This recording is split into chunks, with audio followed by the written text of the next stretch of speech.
Is this your shop? Huh? You owner for this Yeah, shop? yes. Or? Yes, I own this shop. Yeah. Oh. I just opened it for a couple of months, starting February. Yeah. The previous owner is also a cafe, but they have a coffee roasting. Oh. So the previous owner don't want to run the cafe anymore. They prefer focus on bean roasting. So I took up this shop. I come from Hong Kong. Oh. So you may there's a difference from other. Your accent a little bit remind me of Malaysian or Singaporean. Yeah, it's true. Yeah. But just a little bit. Perhaps Singapore, Malaysia were British colonies. Yeah. Some generations were under the British government and their education system. Same as Hong Kong. So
这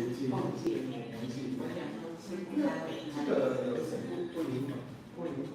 不是太灵敏的，就有时候你不行，你先做不行，一定朋友就对，可能今天按不好，所以就没有到没有发挥。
Can you hear me?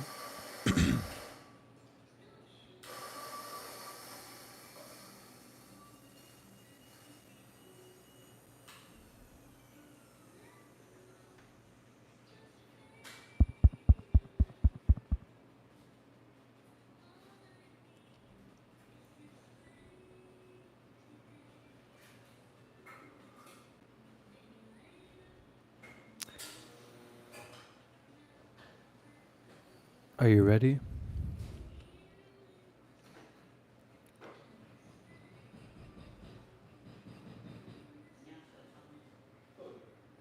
Some of the words you're about to hear, you won't know or understand, so don't worry about that. Just listen for a moment.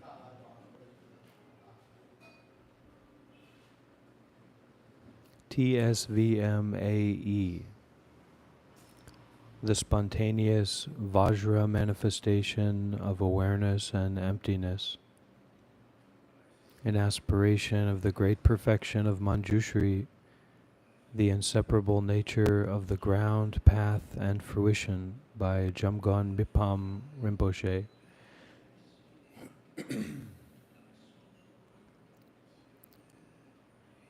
You assume the non-dual form of being the wisdom body of the Sugatas and their sons throughout the 10 directions and the 4 times. Ever youthful Manjushri, within your state of equality, may we be spontaneously perfected in the nature of non-action.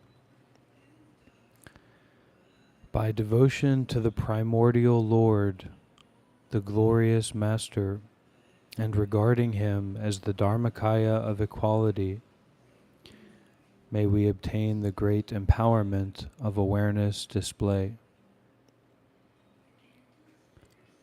Through the blessing of the realization of the ultimate lineage being transmitted to our hearts.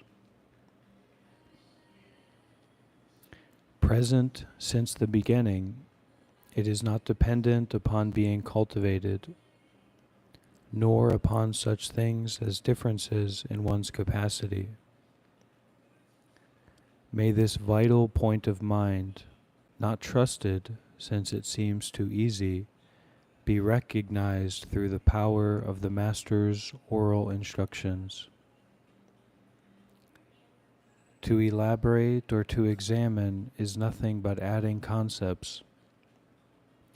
To make effort or to cultivate is only to exhaust oneself. To focus or to meditate is but a trap of further entanglement. May these painful fabrications be cut from within. Because it is beyond thought or description, not a thing is seen. There is, however, nothing extra remaining to be seen. That is the profound meaning of resolving one's mind. May this nature, hard to illustrate, be realized. Because it is primordially pure of all constructs, the extreme of existence has been discarded. As the manifestation of awareness is spontaneously present, it is free from the extreme of non-existence. Although described as 2 aspects, these are but the labor of conceptual mind. May we perceive this inseparable nature of equality beyond description.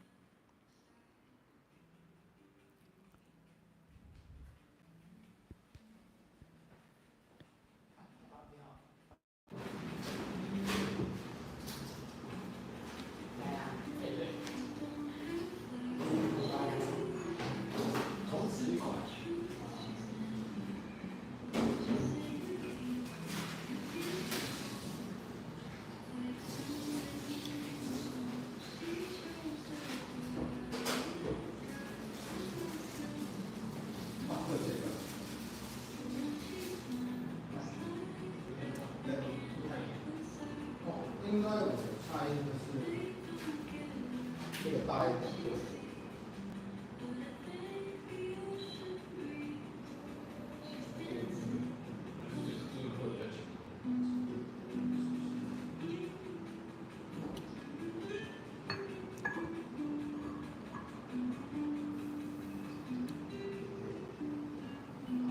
机械，没关系，这个也好，这个因为我没听到。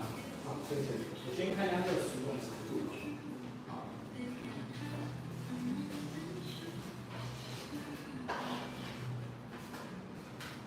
隔点卡点。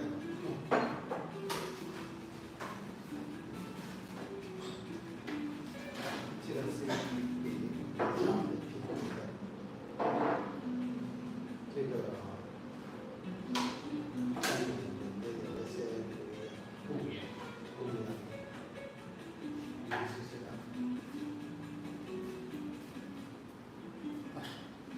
Have a try. Oh, thank you. This Sure. black coffee. It's special blending.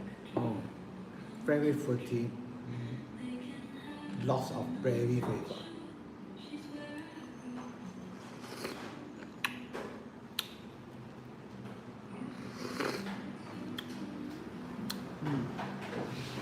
Really interesting. Yeah, delicious. Tastes more like a tea. Yeah, it tastes more like fruit tea. 对。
I just sit outside.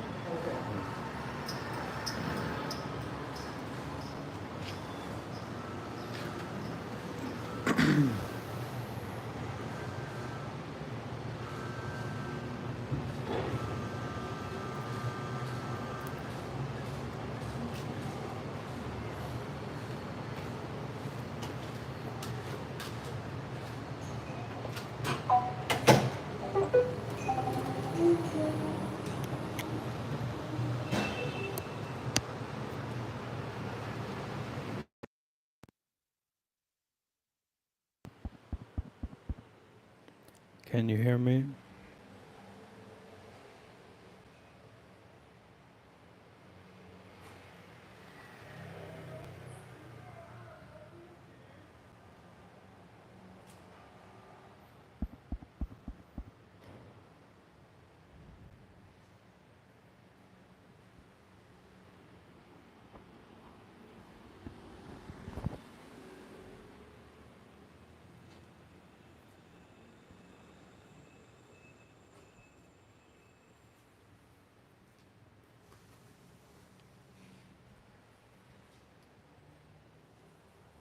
Please listen closely.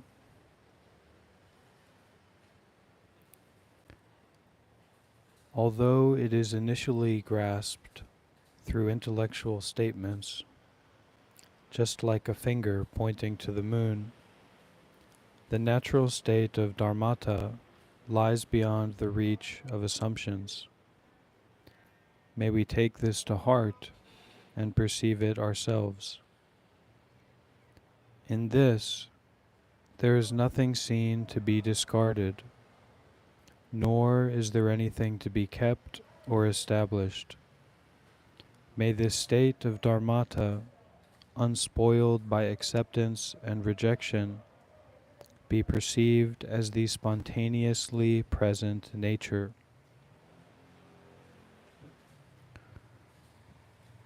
Although attaching attributes, the ground to be known,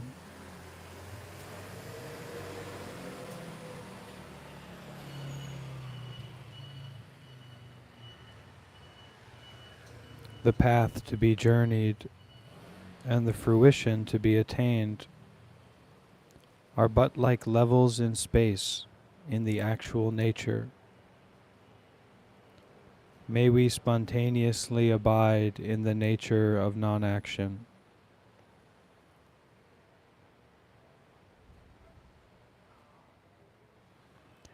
Samsaric impure phenomena, imputed through confusion, as well as its opposite, pure perception, are but constructed attributes named independence. May we perceive their non-existence in the unfabricated essence.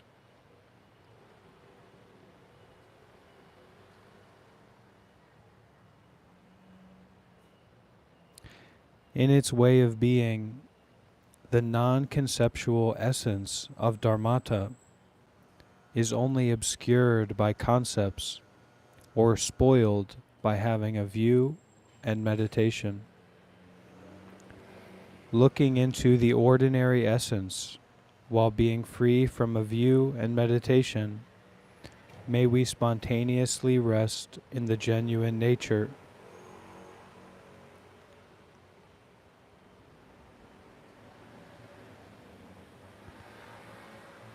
Whatever one is focused on is poison for the view. Whatever is embraced by effort is a fault of meditation. Whatever is adopted or abandoned is a defect of action. May we perceive the nature free from all shortcomings. Please listen closely.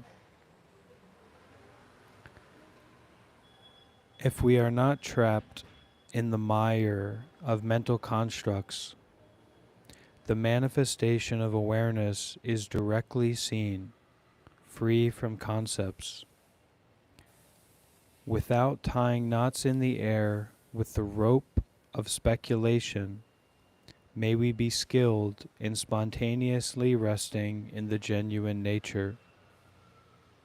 At that very moment, may the light from the lamp of self-existing knowledge, the wisdom aspect of the self-cognizant youthful vase body, Manjushri of natural cognizance, overcome the dense darkness of the obscurations. Again, if we are not trapped in the mire of mental constructs, the manifestation of awareness is directly seen, free from concepts. Without tying knots in the air with the rope of speculation, may we be skilled in spontaneously resting in the genuine nature. At that very moment, may the light from the lamp of self-existing knowledge, the wisdom aspect of the self-cognizant youthful vase body, Manjushri of natural cognizance, overcome the dense darkness of the obscurations.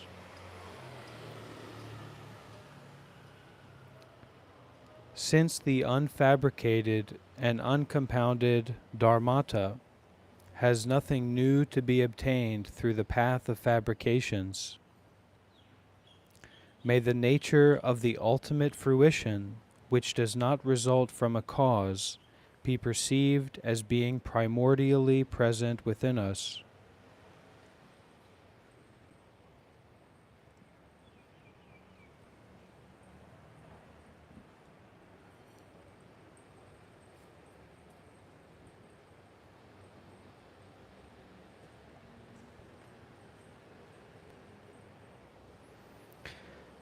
Being covered up by words of speculation is the path of confusion.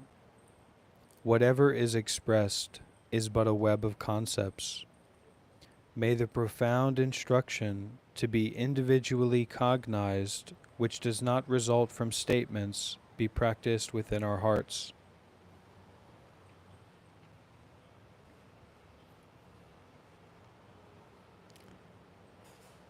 The mind that holds subject and object is by nature mistaken. It is never exactly like what one imagines. May the self-existing wisdom body that does not result from dualistic mind, the Buddhahood of true meaning, be accomplished. Within the cognizant space of awareness and emptiness, all phenomena are in a state of equality. In this single sphere, the hopes and fears of samsara and nirvana have collapsed. May we, in this nature, attain the kingdom of non-dwelling Dharmakaya. Whatever is perceived as one's body or as a sense object appears like a visual aberration produced by conceptual thought. By the natural radiance of the great non-conceptual wakefulness, may it be purified in the primordial space of exhausted dharmas. The wisdom body, equal to the sky, is a wish-fulfilling jewel yielding well-being and happiness. May we obtain this unobscured and ultimate fruition for all beings in all times and directions till the end of existence.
The space is open for questions or sharing.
some good advice.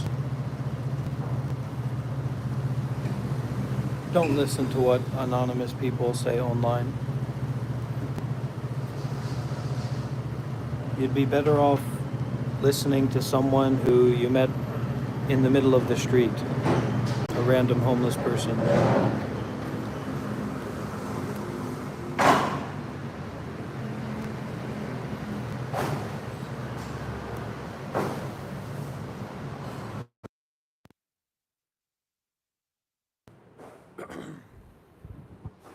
Now, listen closely. The fourth Dharma of Gampopa by Tulku Orgyen Rinpoche.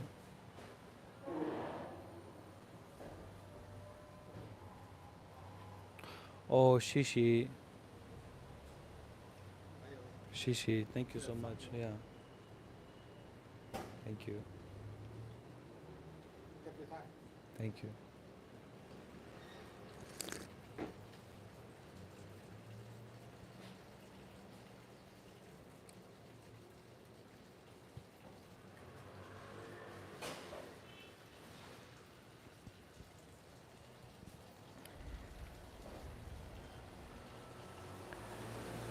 Please listen closely.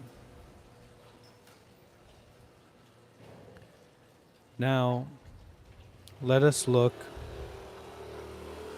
at the fourth Dharma of Longchen Pa and Gampopa, letting confusion dawn as wisdom.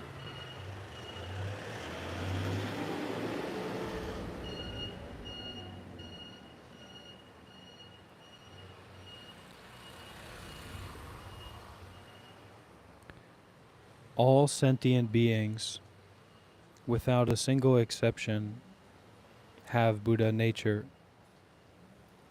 From the Dharmakaya Buddha down to the tiniest insect. There is no real difference between individuals in the quality or size of this enlightened essence. However, Buddhas and fully enlightened bodhisattvas have cut the movement of dualistic mind at the very beginning. That is how they are different from sentient beings. Buddhas and bodhisattvas' expression of mind takes the form of compassion activity. This activity, through emanations and re-emanations, appears in all samsaric realms in order to teach other beings. Sentient beings, on the other hand, have fallen under the power of dualistic thinking. An ordinary person's attention strays according to any movement of mind. Suddenly, there is the confusion of believing in self and other, subject and object.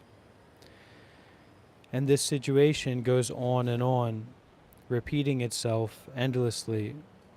This is samsaric existence. The Buddhas and Bodhisattvas were successful in getting up on the dry land of enlightenment.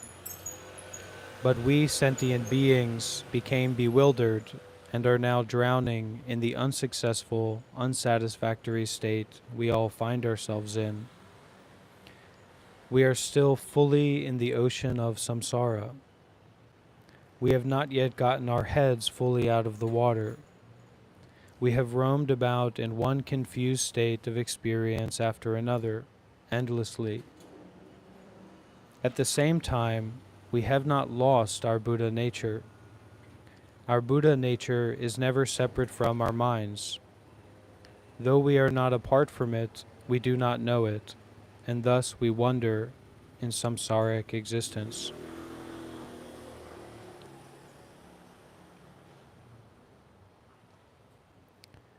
Confusion, arising as wisdom, means realizing that the Buddha nature pervades all sentient beings. We have not lost it. It has never been apart from our mind for even a single instant. This Buddha nature is always present and the only thing that conceals it is our own thinking. Nothing else obscures it. The essence becomes obscured by the expression. The expression of our own attention takes the form of the confused thinking that obscures us. In other words, we are obscuring our own Buddha nature, and now is the time to clear up this confusion. Now is the time to free ourselves from samsara.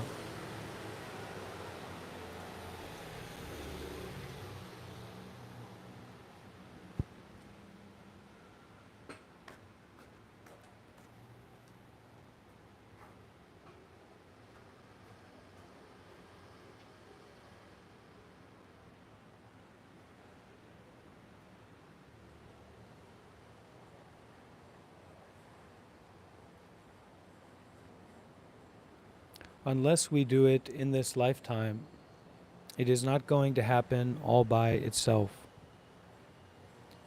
The Buddha not only appeared in this world, he imparted the precious instructions on how to realize our own Buddha nature. And these teachings on how to realize our enlightened essence have been made available through an unbroken lineage of great masters.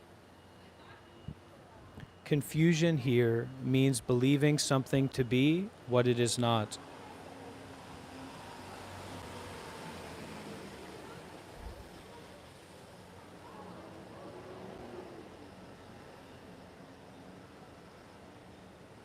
To be confused is the same as to be mistaken. How do we turn confusion into wisdom? First, we need to understand what confusion is. Confusion is taking what isn't for what is. It is the opposite of knowing what is to be as it is. In Tibet, there is a drug called datura, which, when you take it, makes other people appear as if they had 50 heads or 30 hands. We know that this is not possible in this world. This is an example of confusion.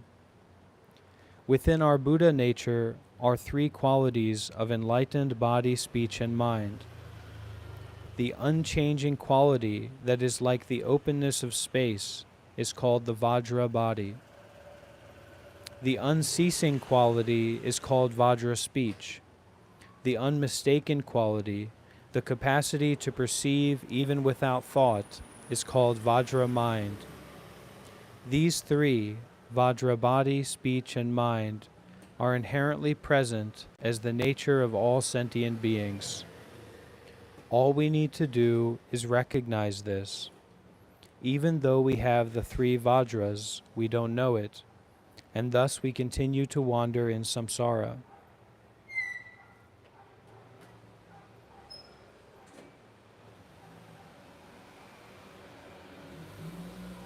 Ordinary confusion covers up our innate three Vajras. Our physical body of flesh and blood covers the Vajra body. The words and sounds we utter, which are interrupted and intermittently created, obscure the unceasing quality of Vajra speech. And our train of thoughts that comes and goes and endlessly arises and ceases from moment to moment, day after day, life after life, is exactly what obscures the unmistaken quality of Vajra mind. What is necessary now is to recognize our own nature instead of going on being confused. I don't know how many people here have found themselves in a meditation retreat before, but if, for example, you were well-minded, well-informed, of higher intellect, having many resources and interesting thoughts to offer, and even great wealth to offer, material or mental wealth to offer. If you were to be so interested and so sincere about the path of spirituality and enlightenment that you found yourself at a meditation retreat, there would be no position for you to share your opinion. There would be no reason for you to hold on to any particular thought, or even to ask a question without getting that question answered through meditation. So this moment, this live session, is like finding yourself in a meditation retreat where your physical body, your mental thoughts, and the words that you say are completely irrelevant, have no place here. Your thoughts have no place here. Your comments, your words, your opinions have no place here. Your physical body of blood and flesh has no place here to abide or to dwell.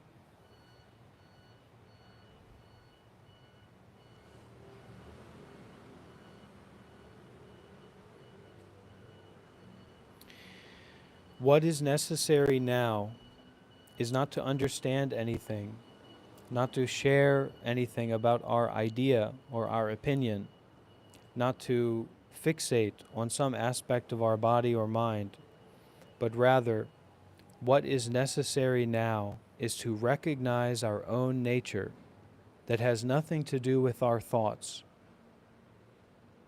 instead of going on being confused, attaching to the physical body, thoughts, and sounds or words that we say. To explain this fourth dharma of Longchenpa and Gampopa in a more detailed way, then, confusion dawning as wisdom refers to the completion stage.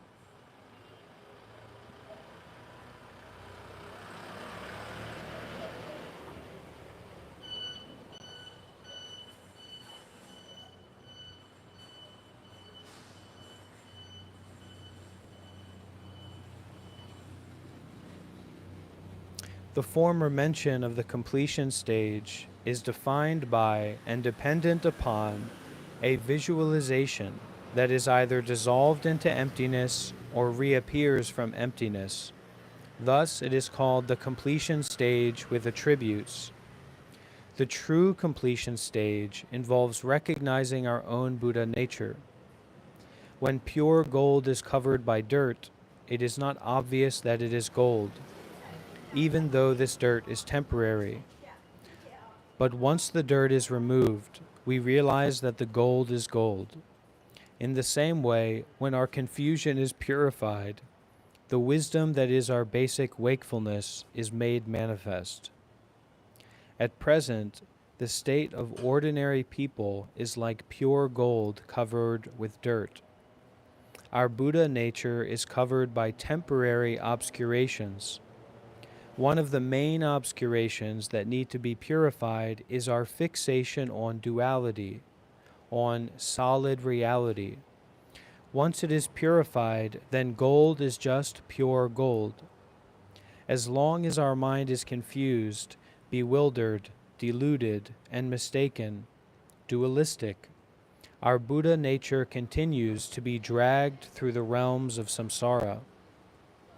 But when the mind is unconfused, unmistaken, and undiluted, it is the Buddha nature itself. It is not that the Buddha nature is one thing and our mind is another thing. They are not two separate entities. The undiluted mind is itself pure gold, the Buddha nature. Sentient beings do not have two minds. When the mind is diluted, it is given the name sentient being. When the mind is undiluted, unmistaken, it is called Buddha. It is said, there is no Buddha apart from your own mind. We do not have two minds. There is just one mind that is either diluted or undiluted. The Buddha nature is exactly the originally unmistaken quality of our mind, also called the Dharmakaya Buddha Samantabhadra.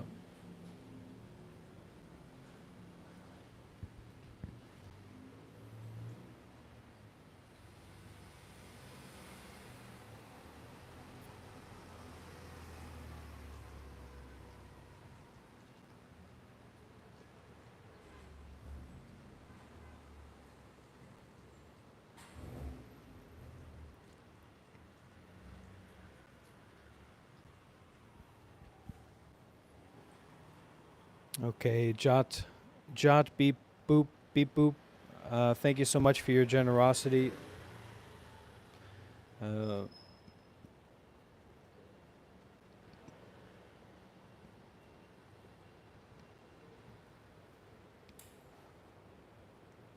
for people who feel like it would bring value to them, I am open to offering spiritual coaching or guidance. If you'd like to have a Zoom meeting with me, something like that, then you're welcome to reach out to me by email or WhatsApp, and we can set up a time to do that. Um, that's completely okay if you feel that would bring benefit for you. Although mostly I think you can get enough of the point by joining in the live streams and practicing wholeheartedly and sincerely. But if you're looking for some quote unquote spiritual coaching, I'm happy to have a talk or a meeting with you. And I have to go to do one of those in about 15 minutes. So we're not going to finish this reading, but we can listen a little bit more to it. And dear friends, please do understand very clearly and very specifically that the key to the doorway of the path is generosity. Donate, volunteer, serve, practice self-sacrifice concerned with the Buddha, the Dhamma, and the Sangha. I recently talked with a young man who, and a lot of young people or people in general have this fervor about them to become a monk or to join a temple or to get involved with Buddhism. And the way to do that is to approach Buddhism, to approach the path, to approach monks and monasteries, not from you wanting to get something from that, but from your willingness to practice the path. And the practice path starts with generosity. So find a way to give, find a way to volunteer, find a way to serve, find a way to practice self-sacrifice concerned with the Buddha, the Dhamma, and the Sangha.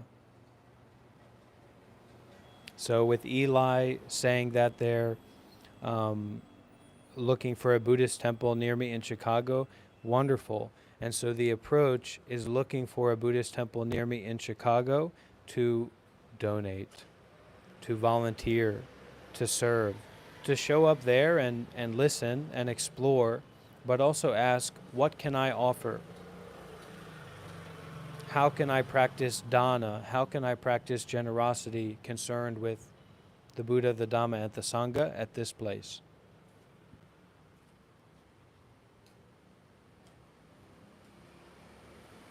So it's an inconvenient truth, but that is the practice path. So you have to deal with it one way or another. You have to start practicing generosity one way or another.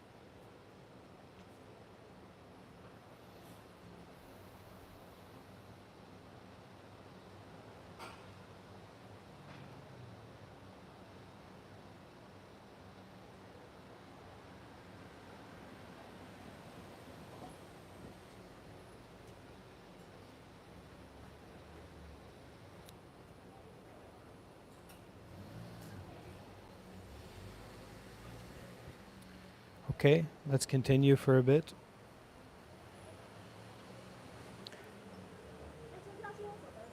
The essence of the Buddha's teachings is the method on how to let confusion dawn as wisdom. The most vital point here is the introduction to and recognition of the Buddha nature, the innate wisdom of Dharmakaya that is already present within oneself. This fourth Dharma is a teaching on how to recognize, train in, and stabilize this recognition of the Buddha nature. Understanding it is called the view. Practicing it is called samadhi, and stabilizing it is called Buddhahood. Buddhahood is not outside. It is not something else that all of a sudden is absorbed into ourselves and magically transforms us into a Buddha. We have one mind, but we need to distinguish between its two aspects, essence and expression. Understand this analogy for the relationship between the two. The essence is like the sun shining in the sky. The expression is like its reflection upon the surface of the water. The sun in the sky is the real sun. The reflection of the sun appearing on the surface of the water looks like the sun, but is not the real sun. Let's call the sun in the sky the Buddha nature, the unmistaken, undiluted quality, the essence itself.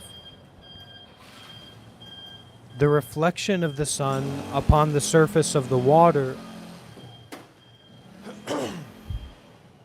is an analogy for our normal deluded thinking, the expression. Without the sun in the sky, it is impossible for a reflection of the sun to appear. Although there is actually only one sun, it looks like there are two. That is what is called one identity within two aspects. The essence, the Buddha nature, is like the sun shining in the sky. The expression is our thinking compared to the sun's reflection.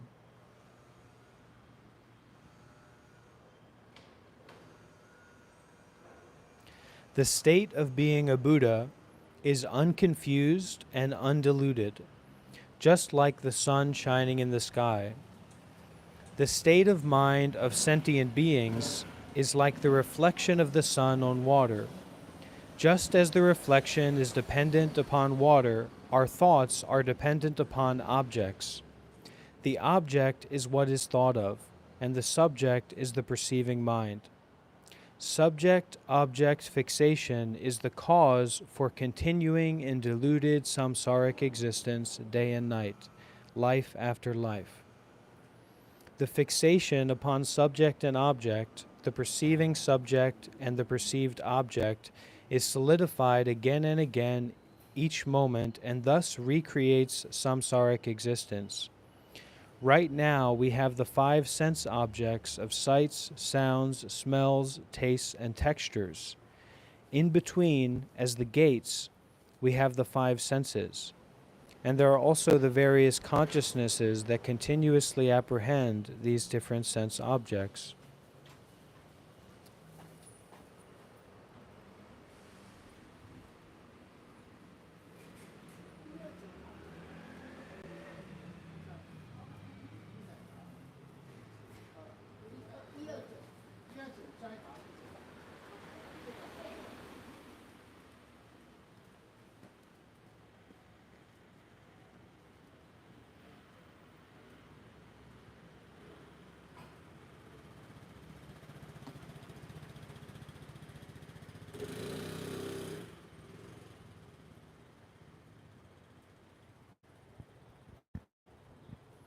Can the reflection of the sun on the water illuminate the whole world? Can it even shine over the whole lake? Can it make things grow? No, because it does not have the qualities of the real sun. In the same way, the aspect of mind known as expression, our thinking, lacks the qualities of the real state of Buddhahood. But the sun in the sky by itself is able to shine and spread its warmth throughout the whole world, eliminating all darkness. To put it simply, the mind of the Buddhas is unobscured, while the mind of sentient beings is obscured. What is the obscuration? It is our own reoccurring fixation on subject and object. When we practice generosity, when we practice dana, when we practice self-sacrifice, we obliterate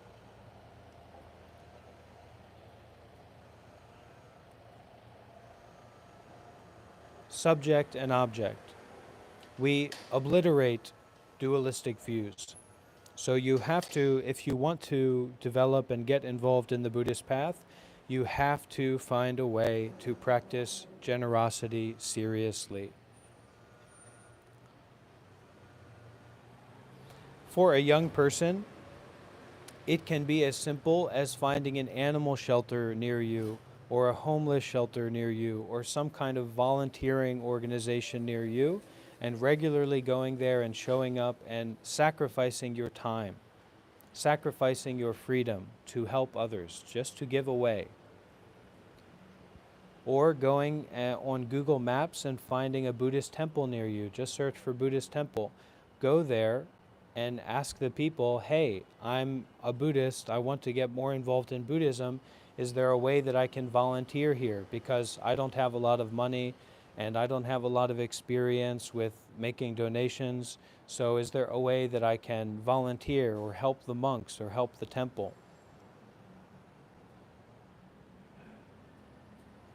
So try to get started and try to incorporate that into your path.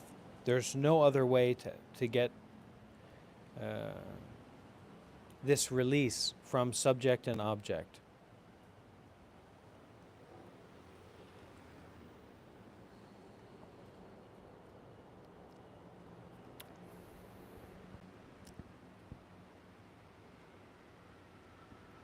Those are all correct. Those are all very correct. Thank you, Joe Bot Beep Boop.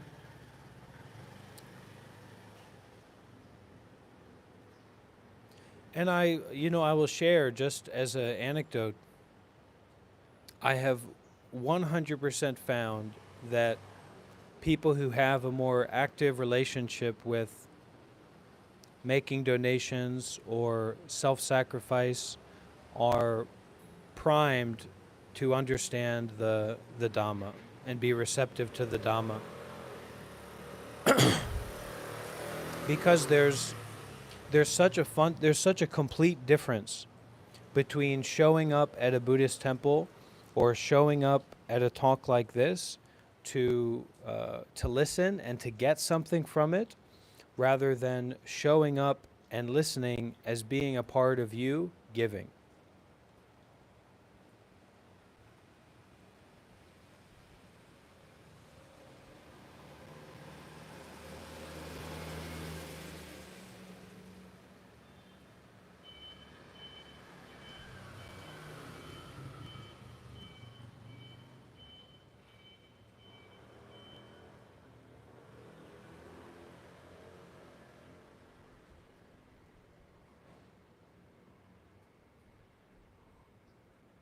Now I will say, for Joe Bot Beep Boop,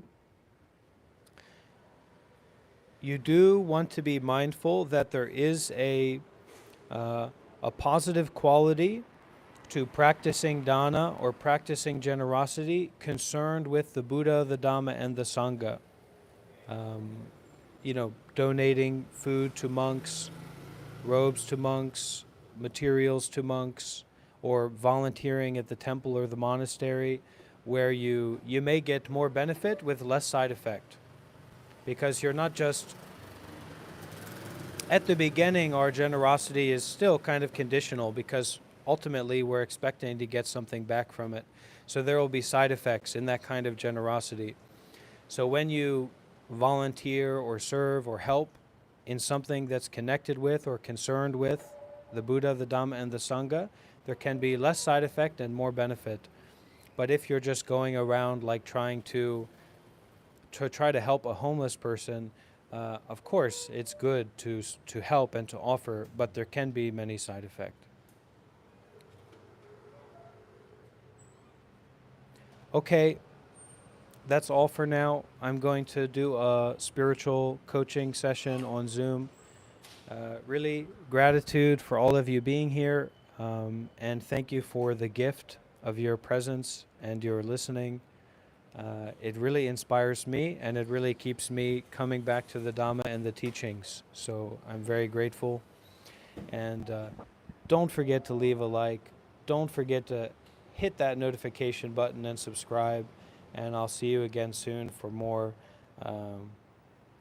non-action on the path. Thank you.